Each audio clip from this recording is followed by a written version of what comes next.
Alhamdulillah, salatu wassalamu ala rasulillah Sayyidina Muhammad bin Abdullah wa ala alihi wa ashabihi wa azwajihi wa dhurriyyatihi wa ahli baitihi wa tabi'ahum bi ihsan. Tradisi memperingati Maulid dengan macam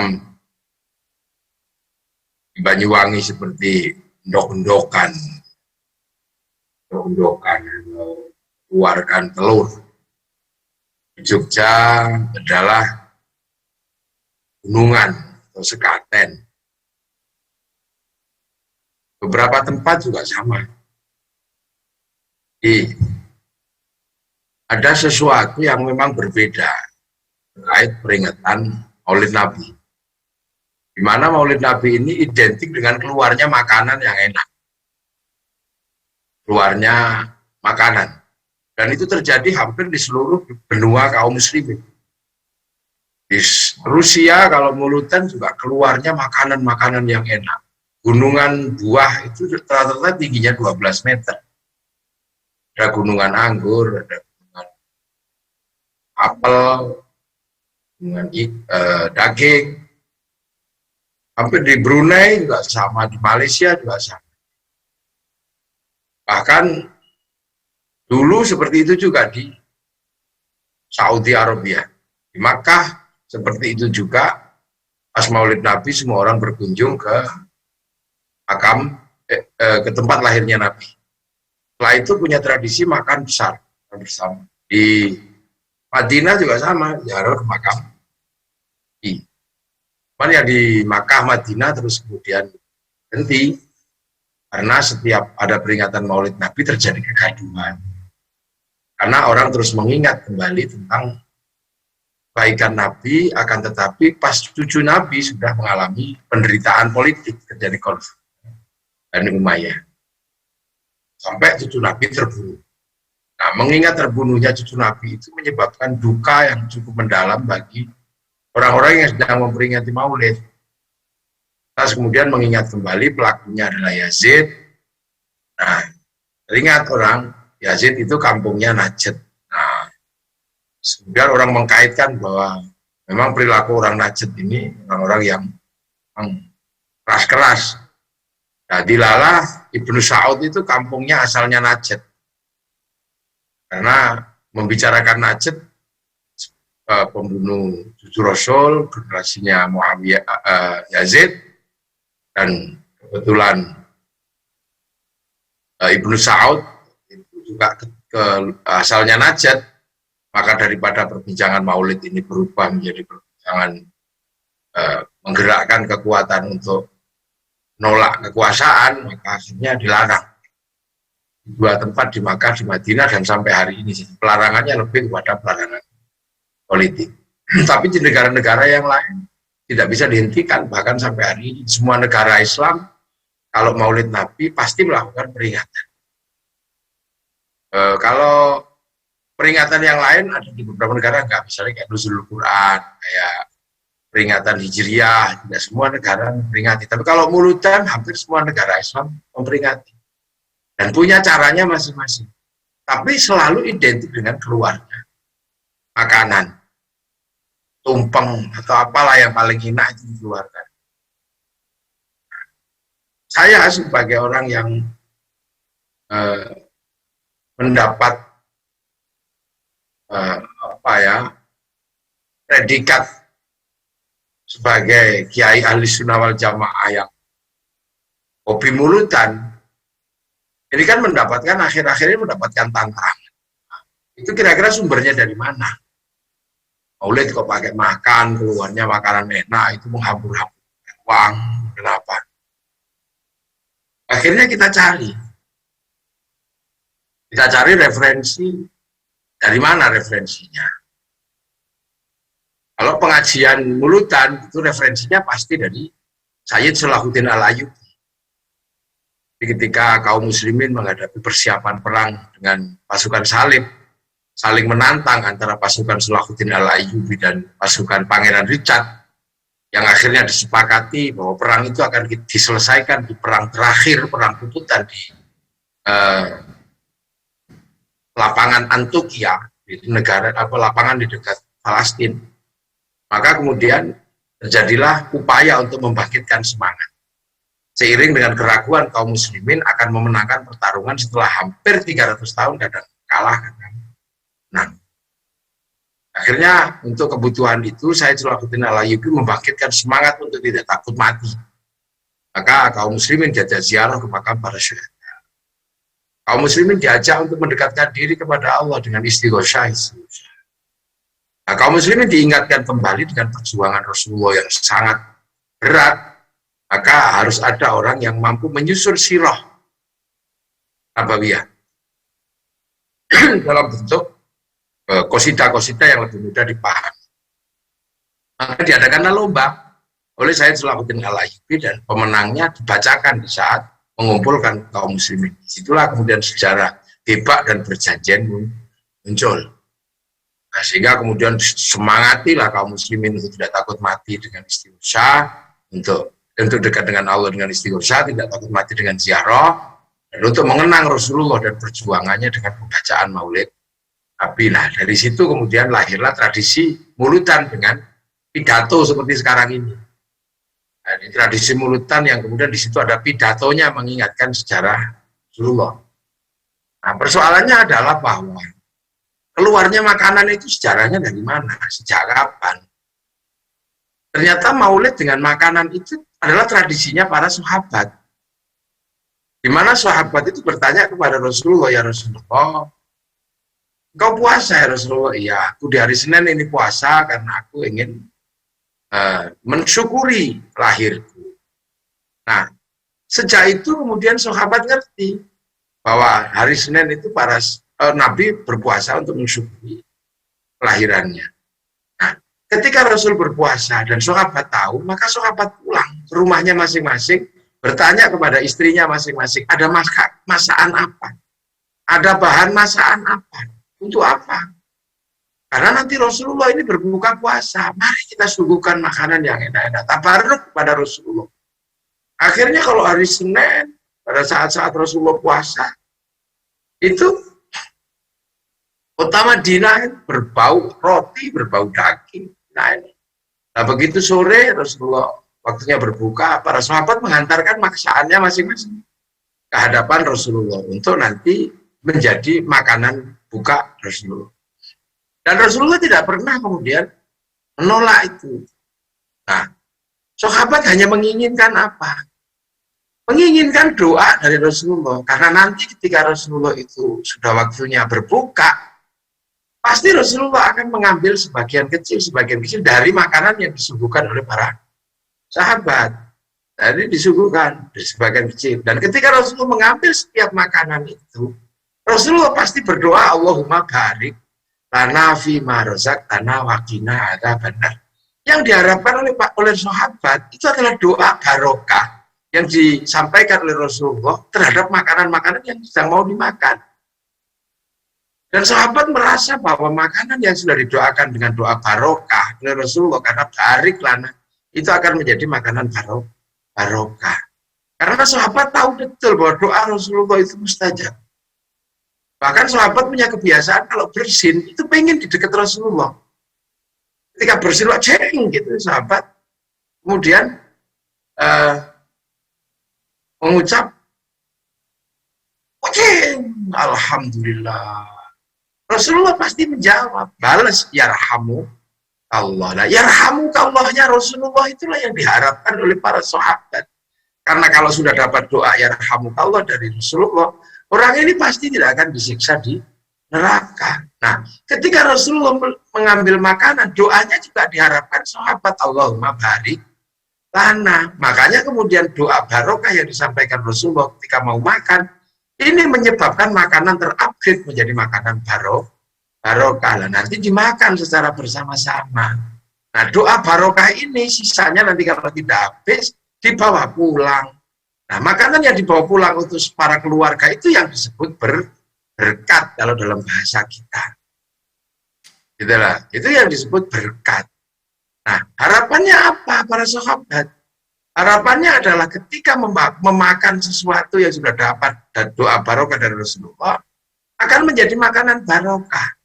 Nah, makanan itu kalau barokah, kalau dimakan jadi daging barokah. Nah, daging barokah itu yang menyebabkan tidak akan dibakar oleh api neraka. Makanya para sahabat berlomba-lomba memakan makanan yang mendapatkan doa barokah dari Rasulullah. Nah, itulah. Makanya kemudian kalau orang-orang sudah mendapatkan doa barokah dan dimakan, maka berharap dagingnya adalah ada daging, namanya daging barokah. Itu karena apa? Daging barokah nggak dibakar di neraka.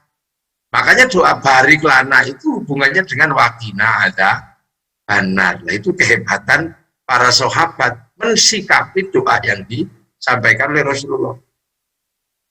Nah, sekarang orang yang tidak mengerti itu bertanya, loh, apakah panganan bisa menyimpan barokah? Ya bisa. Ketika makanan didoai barokah, dia menyimpan barokah. Jangankan makanan, kaset itu nyimpen suara, hard disk nyimpen gambar, kamera nyimpen foto. Makanya dulu orang-orang kalau dengan makanan pasti melakukan instalasi doa. Kita sering tahu lah di Banyuwangi ada orang cintanya ditolak, ambil air, ambil buah, didoakan dengan doa I love you. Misalnya innahu min Sulaiman wa innahu bismillahirrahmanirrahim, begitu ditiupkan, orangnya pasti akan jatuh cinta. Begitu juga sebaliknya calon-calon lurah atau mungkin zaman Bu Ibu menjadi calon bupati, itu pasti ada orang yang mengingat, Bu, mbok tolong jangan makan makanan yang tidak dikenal dari mana asalnya. Karena apa? Khawatir jangan-jangan makanan itu diisi oleh instalasi doa linggis. Ketika diisi doa linggis, begitu dimakan ya tubuhnya nggak bisa lurus, ya nggak bisa bengkok, ya lurus begini.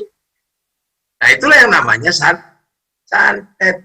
Nah, itu makanya orang-orang dulu selalu bertabarruk, ingin sekali di Maulid ini tabarruk seperti yang dilakukan oleh para sahabat, mengeluarkan makanan yang enak-enak.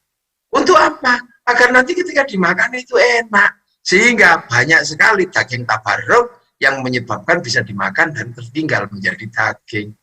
Nah, orang sekarang kadang nggak paham itu, malah menghujat berkat. Oh, kadang itu musyrik, itu bid'ah, karena dia nggak ngerti. Coba kalau dia ngerti dan paham, pasti dia akan berlomba-lomba membuat tabarruk berkat. Makanya nenek moyang kita pinter tabarruk dengan mengeluarkan makanan yang enak-enak, dengan makanan dok-dokan, dengan apa, karena waktu telur adalah makanan berharga. Mungkin sekarang sudah bisa harus dirubah, misalnya pemerintah bikin maulid akbar di alun-alun gitu, ya kelasnya bukan dok-dokan lagi.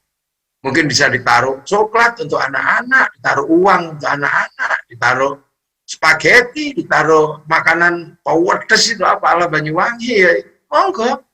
Yang penting bagaimana kemudian tabarruk itu terjadi. Nah, orang sekarang nggak ngerti itu, kalau bikin berkat cari yang nggak enak, berasnya agak keras, sudah gitu minyak keriting, tahunya apa gitu. Begitu ditabarrukkan, ya begitu waktunya dimakan, ya nggak enak. Akhirnya dibawa pulang, kasih ayam. Akhirnya ayamnya yang barokah. Ini. Nah, orang kadang bertanya, loh itu kan masakannya sendiri. Masa makanan sendiri bisa berubah menjadi barokah? Loh, kalau persoalan gitu sama jangan kaget. Ada seorang laki-laki dan perempuan diantar oleh orang tuanya pergi ke KUA. Setelah di KUA, kemudian orang itu diakadkan. Akadtuka wa zawajtuka, aku nikahkan engkau, ku terima nikahnya dengan mas kawin. Habis itu barokallahu laka wa barokah alaika, semoga kalian menjadi pernikahan yang barokah.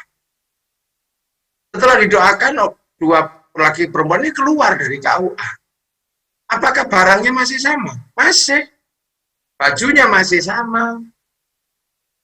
Mungkin tai lalatnya juga belum berubah. Tapi begitu keluar, nilainya berubah. Bukan laki-laki dan perempuan, tapi suami istri yang segalanya penuh barokah. Nah, itulah makanya kita ini sebenarnya diajarkan oleh sesuatu yang sangat mendasar tentang bagaimana bertabarruk terhadap doa-doa yang diajarkan oleh Allah. Nah, itu makanya besok kalau seandainya Maulid Nabi ini diadakan secara luring atau sudah terbuka, Mungkin kabupaten bisa mengadakan pulutan di alun-alun. Telur yang banyak, mungkin tambah coklat, tambah apa. Nah, itu akan membuat kita ini punya mekanisme itu. Dan kalau mekanisme itu dijalankan, negara juga mendapatkan, pemerintah juga mendapatkan keuntungan yang luar biasa. Karena apa? Dengan seperti itu, siklus ekonomi dan sosial jalan. Berapa endok yang terserap? Berapa ayam yang terserap? Berapa besek yang terserap? Kalau mulutan itu, pasar bergerak, pasar menggeliat, ekonomi jalan. Jadi ekonomi jalan.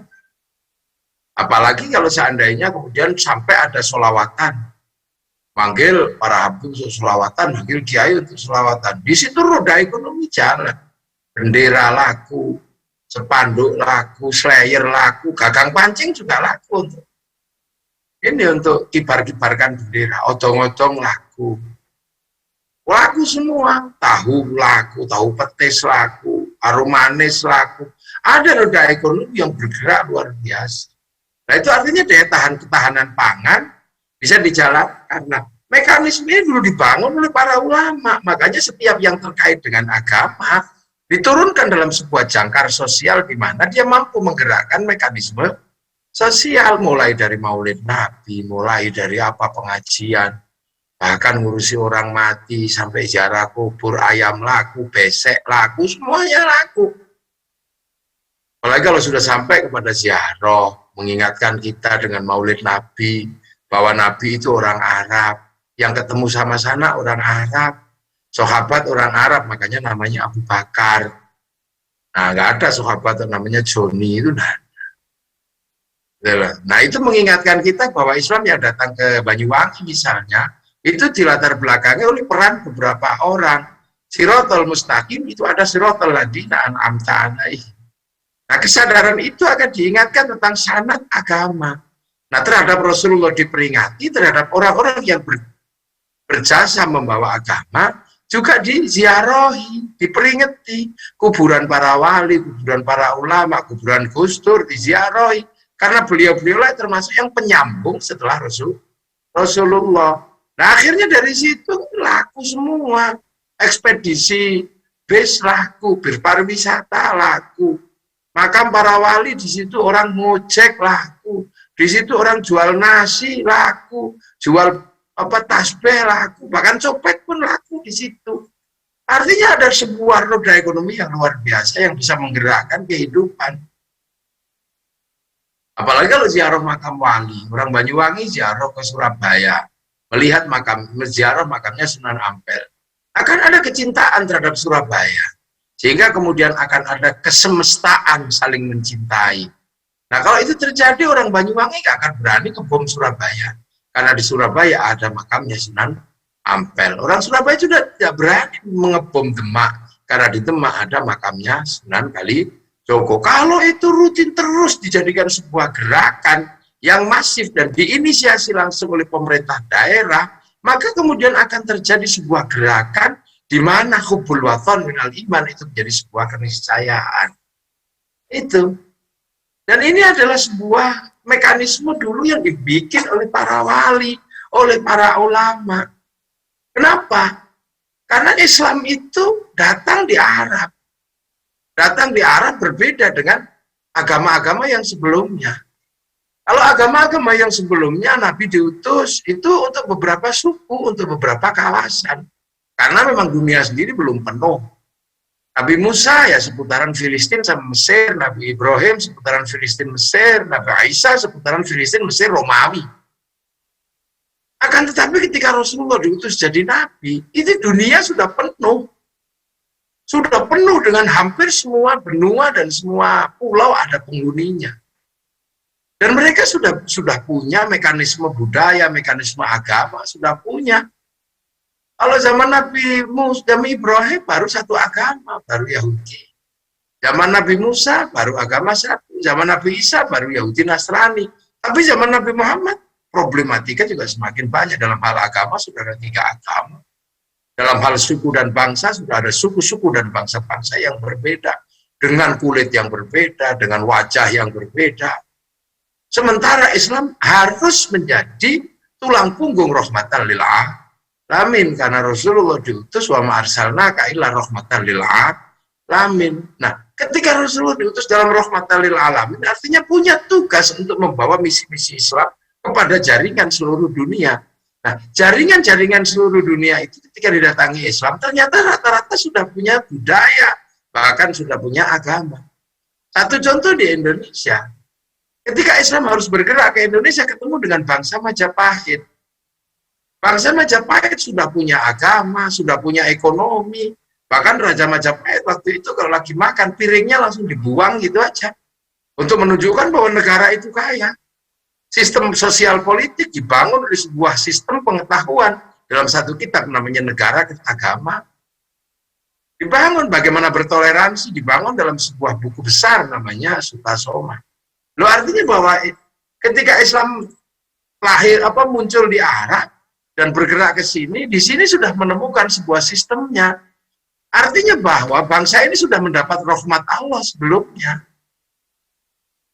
Di masa fatrah belum mengenal agama Allah, tapi sudah punya pemikiran menata manusia, menata bangsa, bagaimana beradaptasi dengan lingkungan, bagaimana hidup. Lo artinya bangsa ini sudah dikasih rahmat oleh Allah. Jangan salah, kita bukan bangsa jahiliyah, kita bukan bangsa bahula. Bangsa ini sudah ada. Majapahit sudah menaklukkan dunia, Singasari sudah menaklukkan 2/3 dunia. Bahkan pasukan multinasional yang namanya Mongolia bisa ditaklukkan oleh Majapahit. Bisa ditaklukkan oleh Singasari. Lo artinya sebelum datang Islam, bangsa ini sudah mendapat rahmat Allah. Karena punya sistem penataan yang luar biasa. Makanya ketika Islam itu datang sebagai rahmatan lil alamin, jangan merusak rahmat yang sudah ada. Nah ini yang harus menjadi catatan. Makanya dalam sejarah pengislaman, para wali tidak pernah merusak sejarah apapun. Nggak mungkin. Kalau waktu itu datang dengan kekerasan, datang dengan tentara, pasti akan bertabrakan. Karena kita juga punya kekuatan pasukan perang. Sementara di sini lebih kompleks. Tidak semua orang bisa berbicara agama. Kenapa? Karena di sini Hindu. Hindu itu berkasta-kasta. Yang boleh ngomong agama hanya para Brahmana. Kesatria, para raja tidak boleh ngomong agama. Apalagi Wisya nggak boleh ngomong. Pegawai negeri nggak boleh ngomong. Sudra nggak bisa ngomong agama. Pedagang, petani sekaya apapun tidak boleh ngomong agama. Apalagi paria, kastanya pengemis. Apalagi kuca, kastanya para pengutil. Ya yang biasa ngendit bansos itu kuca, kastanya. Nah di bawah kuca ada mereka, kastanya maling, tapi kalau ketahuan lari. Nah di bawahnya ada kasta candala, maling, tapi kalau ketahuan berani, itu namanya begal. Loh, artinya kan ada sejarah yang coba dimanipulasi bahwa yang menyebarkan Islam di Indonesia itu adalah para saudagar. Itu mustahil, karena saudagar itu sudra, dan sudra tidak boleh ngomong agama. Inilah yang menjawab kenapa Islam itu kemudian disebarkan oleh para wali. Wali itu adalah kelas Brahmana yang la khaufun 'alaihim wa lahum yahzanun. Ada ketakutan. Nah itulah makanya kemudian kita mengenal sebuah idiom tersendiri yang berbeda dengan pengislaman di tempat lain. Kita punya idiom tentang wali. Dan itu sering dipertanyakan, kok negara lain pakai tentara perang ini? Kenapa hanya di Indonesia itu wali? Wali tidak ada, dokumennya nggak ada. Ya ini orang-orang yang memang bukan bagian dari Islamnya para wali. Nah, makanya ada wali Songo. Nah wali-wali inilah yang sekelas Brahmana. Yang sama-sama dengan kasta tertinggi yang boleh ngomong agama. Baru ketika para Brahmana ini menghadapi para wali yang sama-sama tidak punya pretensi apa-apa, ya kalah juga hasilnya Brahmananya. Yang itulah akhirnya bulan Islam masuk dan merasa bahwa rahmat yang sudah ada tidak harus dirusak oleh pengetahuan baru tentang rahmat Allah.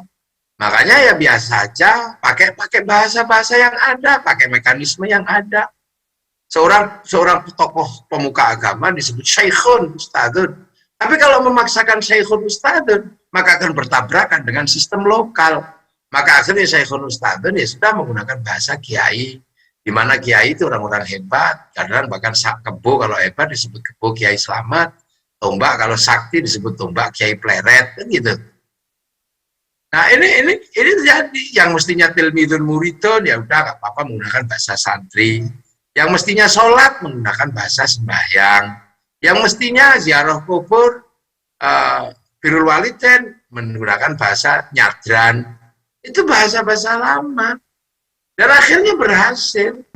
Sehingga kemudian para wali ini mampu membangun sebuah mekanisme yang luar biasa. Salah satunya adalah merubah struktur yang sudah berakar, berurat ribuan tahun tentang raja dan hamba. Kalau raja dan hamba tidak bisa, kemudian mekanisme keislaman berjalan. Karena apa? Raja terlalu kuat, hamba tidak punya hak negosiasi. Nah, Islam itu mengajarkan kesamaan. Maka kemudian bangsa ini yang sudah berbeda-beda, sudah berbeda agama, sudah apa, ini harus dipertemukan titik singgung toleransinya, untuk ditemukan. Nah kalau Islam masih berpikir tentang raja dan hamba, ya Islam nggak akan pernah bisa menjadi payung. Maka akhirnya kemudian untuk mempertemukan perbedaan-perbedaan dan keniscayaan yang sudah menjadi rahmat dari Allah, karena ikhtilafu ummati rahmah, misalnya kayak Rasulullah, perbedaan umat itu rahmah. Bukan semata-mata pada perbedaan pemikiran, tapi perbedaan suku, perbedaan bangsa itu rahmat yang tidak boleh dirusak oleh rahmat yang menurut kita datang belakangan. Nah, makanya raja dan hamba yang tidak mungkin dikelola secara bagus dengan cara-cara keislaman, dilebur pelan-pelan. Diperkenalkan bahasa Rasulullah, kullukum ra'in wa kullukum mas'ulun an ra'iyati, kalian semua adalah ra'iyah, kalian adalah pemimpin yang saling bertanggung jawab. Maka kemudian raja dan hamba dilebur dalam satu konsep yang sesuai dengan keinginan Rasulullah, menjadi konsep ra'iyah yang diserap ke bahasa Indonesia menjadi rakyat. Dan satu-satunya bangsa muslim dunia yang sanggup mengambil kalimat ra'iyah untuk menyebut warga bangsanya hanya muslim Indonesia. Gitu loh. Makanya sistem ra'iyah ini adalah sistem yang luar biasa. Sistem inilah yang akhirnya mengadaptasi, akhirnya kita tidak pernah menjadi diktator mayoritas, walaupun muslim terbanyak, karena menggunakan sistem ra'iyah. Ra'iyah ini saling bertanggung jawab, saling pengertian, tidak menang-menangan. Jadi ra'iyah itu bukan people, dia bukan Vox Populi, Vox Dei, bukan. Tapi ra'iyah adalah cara saling bertanggung jawab antar orang yang dalam perbedaan untuk hidup bersama. Dan itu konsepnya Rasulullah. Makanya jangan heran. Jadi titik singgung toleransi kita ini berangkat dari nilai-nilai agama. Maka negeri kita bukan negeri sekuler. Kita tidak berangkat dari humanisme. Kita berangkat dari ajaran Rasulullah. Kita berangkat dari ajaran waja'alnakum syu'uban wa qabaila lita'arafu. Nah itu loh, makanya kita ini negeri kita adalah negeri religius yang nasionalisme. Akhirnya sikap seperti itu menjadi sebuah sikap bersama, membentuk sebuah kehidupan antar ra'iyah yang dikenal dengan musyarakah, atau yang sekarang dikenal dengan bahasa masyarakat lah. Mekanisme hidup bersama yang dibangun oleh para wali inilah menghasilkan satu teritori besar. Nah, teritori itulah yang kemudian disebut wilayah, karena itu adalah daerahnya para wali. Al-wali punya wilayah. Jadi kalau ditanya kenapa Arab satu bangsa bisa pecah jadi puluhan negara, kenapa Eropa satu bangsa bisa menjadi puluhan negara, tapi kita kenapa puluhan bangsa, puluhan suku bisa menjadi satu negara kesatuan Republik Indonesia, ya karena konsep ra'iyah yang ditawarkan oleh para wali sesuai dengan cita-cita Rasulullah Muhammad Shallallahu Alaihi Wasallam. Jadi berbicara tentang maulidin Nabi adalah berbicara tentang bagaimana cita-cita besar Rasulullah bisa tertanam, bisa mengayomi, dan bisa menjadi rahmatan lil alamin tanpa harus menabrak rahmat yang sebelumnya. Jadi jangan kemudian kita sering membuat semuanya vis-a-vis, saling bertabrakan. Seolah-olah semuanya adalah merupakan dari sesuatu yang harus diperbeda-bedakan antara agama dan budaya, agama, budaya. Orang di agama pun butuh budaya. Orang kita sholat itu menutup aurat. Tutup aurat itu budaya, baju. Nah, tutup aurat itu budaya. Budaya aurat di Indonesia itu yang paling sempurna. Karena apa? Orang Indonesia menggunakan sarung. Dan baju takwo. Apa sarung? Dulu datang adalah baju syar'i. Bentuknya jubah. Tapi tidak bisa dipakai nanam padi, maka oleh para wali baju jubah itu dipotong. Potongan bawahnya namanya sarun. Orang Jawa nggak punya huruf ain, punyanya monggo potong, maka sarun jadi sarung. Saruan jadi sarungan. Itu. Nah itu setelah itu orang takbir paling gampang karena ada lintingan sarung, jadi baina surah warubah antaranya pusar sama lutut, sehingga ketika takbir Allahu Akbar langsung nyantol karena ada lintingan sarungnya. Jadi tidak perlu kemudian yang begini gitu kan, takut melorot. Ini budaya. Ulu washrobu, makanlah dan minumlah, menghasilkan budaya makan dan budaya minum. Itu. Nah, makanya kita ini jangan selalu mempertentangkan. Makanya kita mesti runut itu semuanya. Dan Rasulullah itu untuk rahmatan lil alamin. Dengan satu catatan bahwa rahmat Allah sudah diturunkan sebelumnya kepada bangsa-bangsa yang sebelum Rasulullah lahir, maka bangsa-bangsa ini berhak untuk kemudian menata rahmatnya yang dari Allah untuk disempurnakan. Maka Islam datang untuk menyempurnakan liutammimah.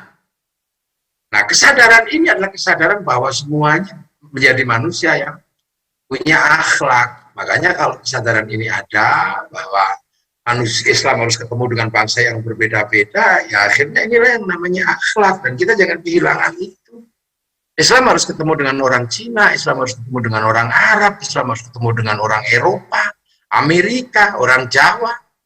Sehingga umat Rasulullah sebenarnya sudah disadarkan dari awal bahwa harus menerima sekian banyak perbedaan. Karena Rasul sudah diutus menjadi rahmatan lil alamin ketika manusia memang sudah saatnya berbeda-beda. Sehingga tidak bisa disalahkan hari ini bahwa umat Islam ya campur. Pergi haji ya ke tanah Mekah, tapi yang menyiapkan pesawatnya orang Yahudi. Kalau kita keras Yahudi harus mati semua, kita pergi haji dengan renang. Itu catatannya. Hari ini kaum muslimin, para kiai kalau ngantuk ya harus merokok. Nah ketika ngerokok, yang menyediakan rokoknya gudang garam, jarum, ya orang-orang Cina. Ketika kita bikin masjid, kemudian terlalu pengap, butuh kipas angin, yang nyiapkan kipas anginnya adalah Mas Pion, orang Cina. Sama ketika kita bikin Zoom seperti ini adalah pengajian yang paling berharga karena bahas Rasulullah, tapi yang menyiapkan Zoom-nya adalah perusahaan-perusahaan multinasional yang terkait dengan sistem komunikasi milenial, bukan kita. Zoom yang punya bukan orang Indonesia. Dan gitu, kita punya istri pengen cantik. Karena apa? Dengan kecantikan istri kita, maka kemudian pernikahan akan lebih menarik dan tidak akan mungkin kemudian mudah terjadi perceraian. Tapi yang menyiapkan bedaknya orang Perancis. Sehingga skincare sebenarnya disiapkan orang Perancis. Kalau bedah Banyuwangi yang asli dipakai, ya blondeng semua karena beras ditumbuk. Nah, ini umat Islam sudah ketemu dalam fase itu. Para pegawai tidak akan ketahuan pegawai kalau tidak dibordir tulisan di dadanya. Yang bikin mesin bordir siapa? Ya orang Cina, mereknya Butterfly. Nah, ini kesadaran seperti ini menjadi kesadaran terbuka bagi kalangan kaum muslimin. Dan negara, pemerintah, Banyuwangi harus menyadarkan dengan sikap-sikap seperti ini. Agar apa? Banyuwangi bisa berada dalam sebuah putaran kehidupan yang merupakan umat Rasulullah yang mampu punya daya saing, yang punya integritas, yang punya pengetahuan, yang punya kemampuan untuk setara dengan bangsa-bangsa yang lain, setara dengan bahkan melebihi agama yang lain, melebihi manusia yang lain, karena Islam ya'lu wa la yu'la alaih. Itulah cita-cita besarnya. Assalamualaikum warahmatullahi wabarakatuh.